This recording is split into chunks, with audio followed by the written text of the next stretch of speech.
Assalomu alaykum. Respublikamizda xususiy maktablarga ilk tamal toshini qo'ygan Ibn Sino xususiy maktabining aziz bo'lajak talabalari, o'quvchilari, mana bugun bizni maktabimizda ajoyib kun. Yaqinda bilasizlar, milliy sertifikat topshirib, Ibn Sino bitiruvchilarini 336 nafari sertifikat bilan taqdirlanib kelishgan.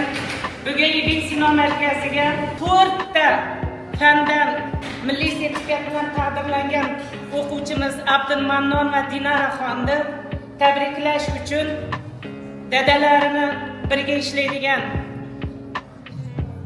Sharqiy harbiy okrug qo'shinlari markazimizga tashrif buyurishgan. Hozir so'z navbatini Sharqiy harbiy okrug qo'shinlari qo'mondoni o'rinbosari polkovnik Mehriddin Mahmudovich Qo'chqorovga beramiz. Mana shu polkovnikimiz Dinaraxonga berilgan mukofotni topshirishadi.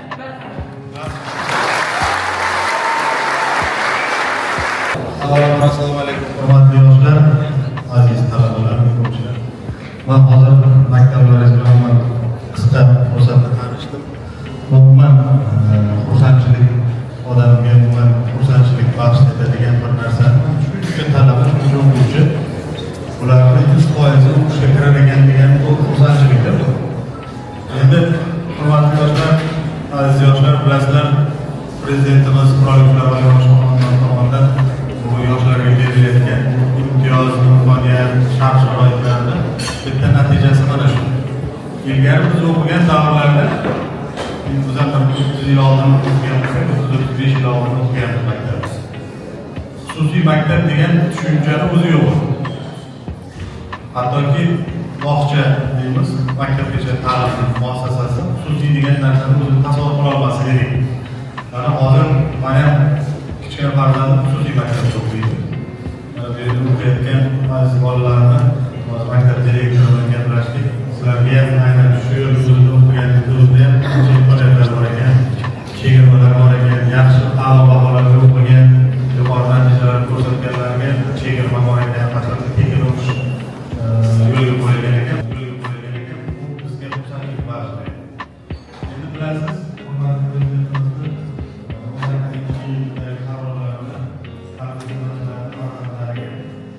kvota asosida imtiyozli o'qishga oliy ta'lim muassasasiga kirish imtiyozi beriladi. Bugun biz topshiradigan imtiyoz Mamasedov Umidjon akani o'sha Andijonda bilasizlar, Andijon voqealari nimalar xabarlar bormi? Andijonda bo'lib o'tgan mojaroda, ya'ni harbiy mojaroda bo'lib o'tgan o'sha ko'ngilsizliklarda Umidaga qatnashgan, o'q yegan, yarador bo'lgan. Mana shu uchun bizda harbiylarda shunaqa tizim bor. Jangovar harakatlarda ishtirok etgan, qatnashgan, yaralangan, jarohatlangan yoki halok bo'lgan harbiy xizmatchilarimiz farzandlariga grant asosida imtihonsiz, hech narsasiz borib, eshigini ochib, kirib o'qiydigan imtiyoz beriladi. Grant asosida xohlagan oliy ta'lim muassasasini tanlaydi, o'zlari tanlab bergan, o'sha oliy ta'lim muassasasiga imtihon topshirmaydi, sinovlardan o'tmaydi, borib faqat o'qiydi. Bunaqa tavsiyalar beriladi. Aynan nima uchun bunaqa?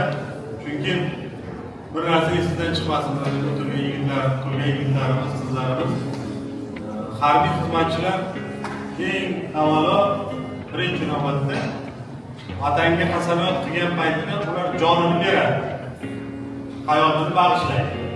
Sizlar hammalar Xudo xolasa tibbiyot sohasida harakat qilyapsizlar ekan, o'qishga kirishga Gippokrat qasami bu tibbiyot xodimlari uchun, shifokorlar uchun bo'lsa, harbiylar uchun vatanga qasamyod degan narsa bor.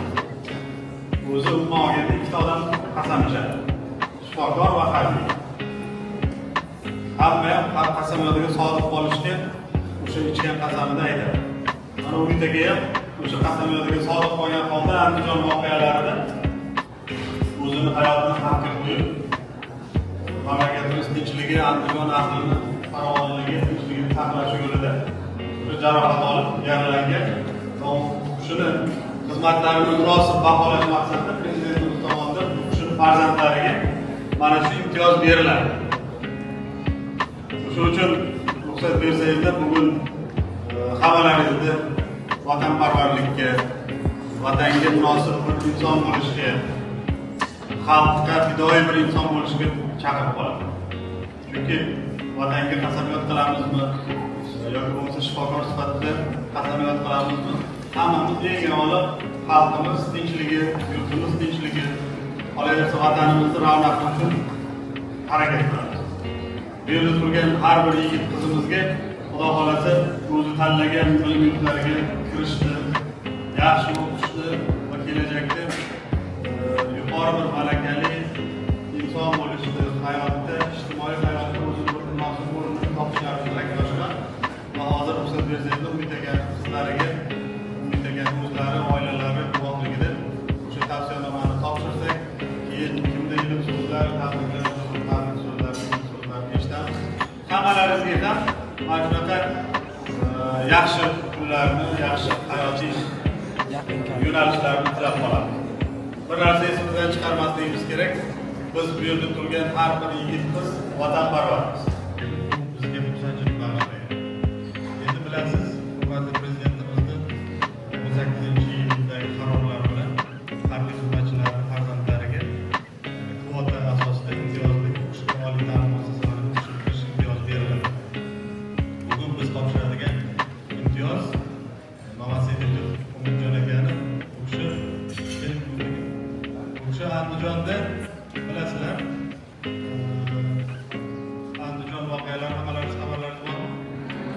Andijonda bo'lib o'tgan mojaroda, ya'ni shu harbiy mojaroda bo'lib o'tgan o'sha ko'ngilsizliklarda Umid aka qatnashgan, o'q yegan, yarador bo'lgan. Mana shu uchun bizda harbiylarda shunaqa tizim bor. Jangovar harakatlarda ishtirok etgan, qatnashgan, yaralangan, jarohatlangan yoki halok bo'lgan harbiy xizmatchilarimizning farzandlariga grant asosida imtihonsiz, hech narsasiz borib, eshigini ochib, kirib o'qiydigan imtiyoz beriladi. Grant asosida xohlagan oliy ta'lim muassasasini tanlaydi, o'zlari tanlab bergan o'sha oliy ta'lim muassasasiga imtihon topshirmaydi, sinovlardan o'tmaydi, borib faqat o'qiydi. Tavsiyanoma beriladi. Aynan nima uchun bunaqa? Chunki bir narsa esingizdan chiqmasin, turgan yigitlarimiz, qizlarimiz, harbiy xizmatchilar eng avvalo birinchi navbatda vatanga qasamyod qilgan paytida ular jonini beradi, hayotini bag'ishlaydi. Sizlar hammalaringiz Xudo xolasa tibbiyot sohasida harakat qilyapsizlar ekan, o'qishga kirishga Hippokrat qasami bu tibbiyot xodimlari uchun, shifokorlar uchun bo'lsa, harbiylar uchun vatanga qasamyod degan narsa. O'zi umuman olganda ikkita odam qasam ichadi. Shifokor va harbiy. Hamma ham qasamyodiga sodiq qolishga o'sha ichgan qasamida aytadi. Mana Umid aka ham o'sha qasamyodiga sodiq qolgan holda Andijon voqealarida o'zini hayotini xavfga qo'yib, mamlakatimiz tinchligi, Andijon ahlini farovonligi, tinchligini saqlash yo'lida jarohat olib, yaralangan. Shuni xizmatlarini munosib baholash maqsadida Prezidentimiz tomonidan shu farzandlariga mana shu imtiyoz beriladi. Shuning uchun hammalaringizni vatanparvarlikka, vatanga munosib bir inson bo'lishga, xalqqa fidoyi bir inson bo'lishga chaqirib qolaman. Chunki vatanga qasamyod qilamizmi yoki bo'lmasa shifokor sifatida qasamyod qilamizmi? Hammamiz eng avvalo xalqimiz tinchligi, yurtimiz tinchligi, qolaversa vatanimizni ravnaqi uchun harakat qilamiz. Bu yerda turgan har bir yigit qizimizga Xudo xolasa o'zi tanlagan bilim yurtlariga kirishni, yaxshi o'qishni va kelajakda yuqori bir malakali inson bo'lishni, hayotda, ijtimoiy hayotda o'zini bir munosib o'rnini topishlarini tilakdoshman. Va hozir ruxsat bersangizlar,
ya'ni muddatdan ilgari oliy ta'lim talabasi bo'lishdek baxtga erishgan Ibn Sino o'quv markazining 11 sinf o'quvchisi Abduqodirova Dinara hamda daraga